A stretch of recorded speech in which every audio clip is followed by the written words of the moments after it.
За өнөөдрийн Монгол Улсын засгийн газрын хуралдаанаар энэ мөрийн хөтөлбөр тусгагдсан Азийн шилдэг сургуулиудын төвшөнд хүргэх бодлогын зорилтыг хөтөлбөрийн зорилтыг хэрэгжүүлэхэд чухал алхам болсон анагаах ухааны анагаахын шинжилгээ ухааны үндэсний их сургуулийн шин зохицолборын барилгын Монголын талын хөрөнгө оруулалтын 14.3 тэрбум төгрөгийн асуудлыг улсын төсөвт тусгаж шийдвэрлэх шийдвэр гарлаа.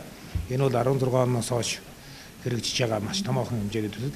Нийт төсөв төртгөнд бол 208 тэрбум төгрөгийн зардалтай анагаахын шинжилгээ ухааны сургуулийн сургалтын төвшиц эмнэлэгтэй мөн сургалт эрдэм шинжилгээний ажил зохицоороо явуулах иж бүрэн зохицолбортой амгалан одоо байралтай 8 газар хотын одоо захад бий болж байгаа томоохон бүтээн байгуулалт юм уу.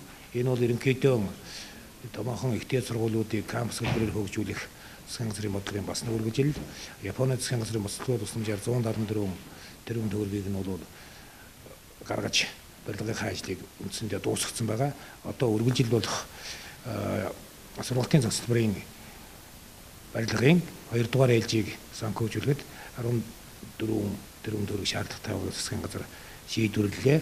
Энэ бол ингээ 18-19 он гэхэд анагаахын шинжилгээ ухааны үндэсний их сургуулийн иж бүрэн зохицолбор хотын зүүн хязгаарт амгаланд бол бий болж үйл ажиллагаа бүрэн эхлэх юм. Одоо үйл ажиллагааны үндэсэндээ эмнэлгийн үйл ажиллагааны эхлэх бэлэн болсон ийм шатантай байгаа ажил юм аа.